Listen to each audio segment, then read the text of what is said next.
Centre for monitoring Indian economy പ്രകാരം 2024 June വരെ ഇന്ത്യയുടെ തൊഴിലില്ലായ്മ നിരക്ക് 9.2%.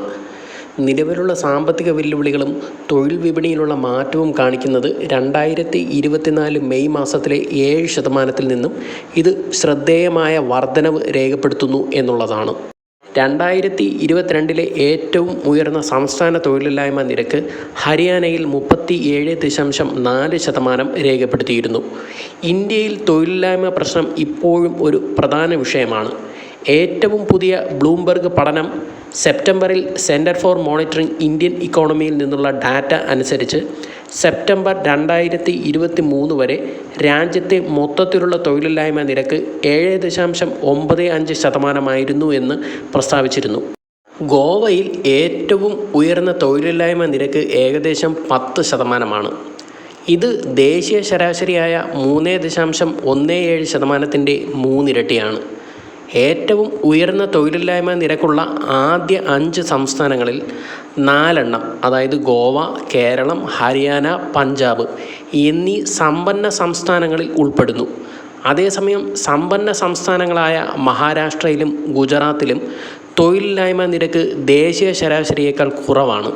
രാജ്യത്തെ തൊഴിലില്ലായ്മ നിരക്കിൽ കേരളം ഒന്നാമതായി കൊണ്ടിരിക്കുകയാണെന്നാണ് കേന്ദ്ര സ്റ്റാറ്റിസ്റ്റിക്സ് ആൻഡ് പ്രോഗ്രാം ഇംപ്ലിമെൻറ്റേഷൻ മന്ത്രാലയം തയ്യാറാക്കിയ റിപ്പോർട്ടിൽ പറയുന്നത്.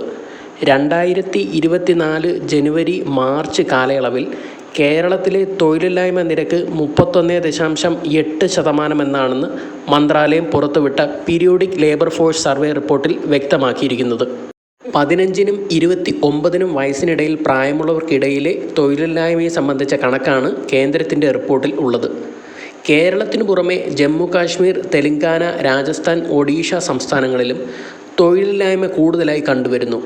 രാജ്യത്ത് ഈ കാലയളവിൽ തൊഴിലില്ലായ്മ നിരക്ക് 17% സർവേയിൽ വിശദീകരിച്ചിരിക്കുന്നത്. 2023 ഒക്ടോബർ ഡിസംബർ കാലയളവിൽ ഇത് 16.5% സർവേയിൽ കറണ്ട് വീക്കിലി സ്റ്റാറ്റസിൻ്റെ അടിസ്ഥാനത്തിലാണ് തൊഴിലില്ലായ്മ നിരക്ക് കണ്ടെത്തിയിരിക്കുന്നത്. എല്ലാ രാജ്യങ്ങളിലും തൊഴിലില്ലായ്മയ്ക്ക് കാരണമാകുന്നതിൽ വിവിധ കാരണങ്ങളാണുള്ളത്. ജനസംഖ്യയുടെ വർധനവ് ഒരു കാരണമാണ്. ജനങ്ങളുടെ അംഗസംഖ്യ വർദ്ധിക്കും തോറും അതിനനുസൃതമായിട്ടുള്ള ജോലി ഒഴിവുകൾ ഉണ്ടാകുന്നില്ല. ജനസംഖ്യയുടെ മോശം വിദ്യാഭ്യാസം, അതായത് നല്ലൊരു ശതമാനം ആൾക്കാരിലും സ്കിൽ ഓറിയൻറ്റഡും ജോബ് ഓറിയൻറ്റഡുമായിട്ടുള്ള വിദ്യാഭ്യാസം കിട്ടുന്നില്ല എന്നുള്ളത്.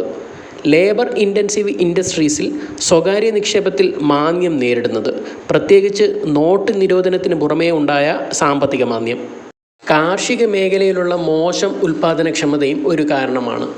നിയമപരമായ ബുദ്ധിമുട്ടുകൾ, അപര്യാപ്തമായ സർക്കാർ പിന്തുണ, ചെറുകിട സ്ഥാപനങ്ങളുമായുള്ള ദുർബലമായ വിപണി, അതുപോലെ തന്നെ ഇൻഫ്രാസ്ട്രക്ചർ ചിലവുകൾ എന്നിവ മൂലം ചെറുകിട ഫാക്ടറികൾ ലാഭമല്ലാത്ത ഓടുന്ന അവസ്ഥ, ഇവയെല്ലാം മറ്റൊരു കാരണങ്ങളാണ്. ഉൽപ്പാദന മേഖലയിലെ കുറഞ്ഞ നിക്ഷേപം, അടിസ്ഥാന സൗകര്യ വികസനത്തിൻ്റെ അപര്യാപ്തതയും തൊഴിൽ അവസരങ്ങൾ പരിമിതപ്പെടുത്തുന്നു.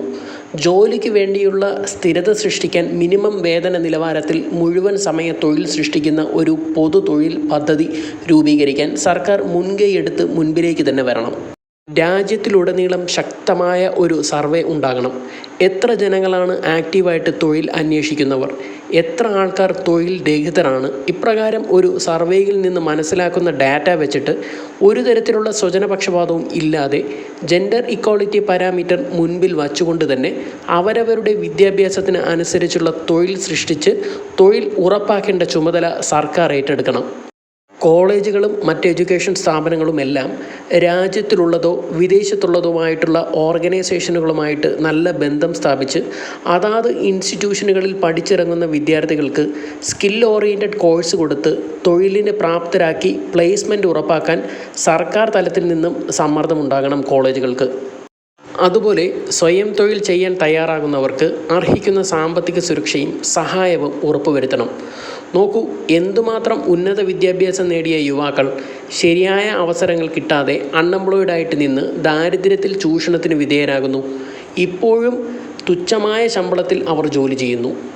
കേരളം പോലുള്ള ഉന്നത വിദ്യാഭ്യാസ നിലവാരമുള്ള സംസ്ഥാനങ്ങളിൽ ഉയർന്ന തൊഴിലില്ലായ്മയാണ് ഉള്ളത്.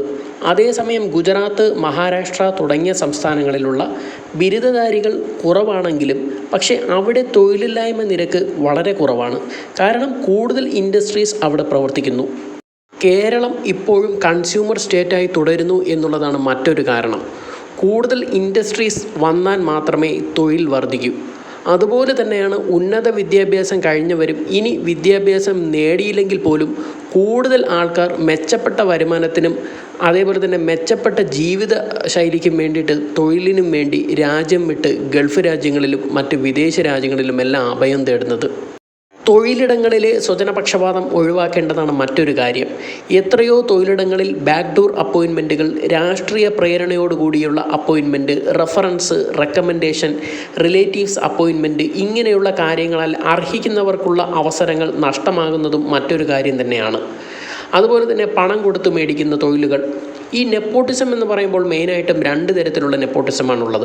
ഒന്നാമത്തത് റെസിപ്രോക്കൽ നെപ്പോട്ടിസം, അതായത് അധികാര സ്ഥാനത്തുള്ള ഒരാൾ ഒരു കുടുംബാംഗത്തെയോ പരിചയക്കാരെയോ ഹയർ ചെയ്യുമ്പോൾ സ്വജനപക്ഷപാതം സംഭവിക്കുന്നു.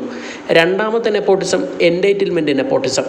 ബോസുമായോ ഉയർന്ന അധികാരിയുമായോ ഉള്ള ബന്ധം കാരണം ബന്ധുവിനെയോ സുഹൃത്തിനെയോ അർഹിക്കുന്നവരുടെ അവകാശം തട്ടിമാറ്റി സ്ഥാനം കൊടുക്കുന്ന അവസ്ഥ. ഇത്തരത്തിലുള്ള സ്വജനപക്ഷപാതം ഒരു കുടുംബം നടത്തുന്ന ബിസിനസ്സിൽ ഒരു സാധാരണ സംഭവം തന്നെയാണ്. ഇങ്ങനെ അൺഎംപ്ലോയ്മെൻറ്റ് റേറ്റിന് കാരണമാകുന്ന എല്ലാ ഘടകങ്ങളെയും റെക്ടിഫൈ ചെയ്ത് അർഹിക്കുന്ന എല്ലാവർക്കും തൊഴിൽ കൊടുത്ത് നമ്മുടെ രാജ്യത്തിൻ്റെയും GDP പെർ ക്യാപിറ്റ ഉയർത്തി നമ്മുടെ രാജ്യവും സമ്പന്ന രാജ്യങ്ങളുടെ ഇടയിൽ ഇടം പിടിക്കുന്ന ഒരു നാളിനായിട്ട് കാത്തിരിക്കാം.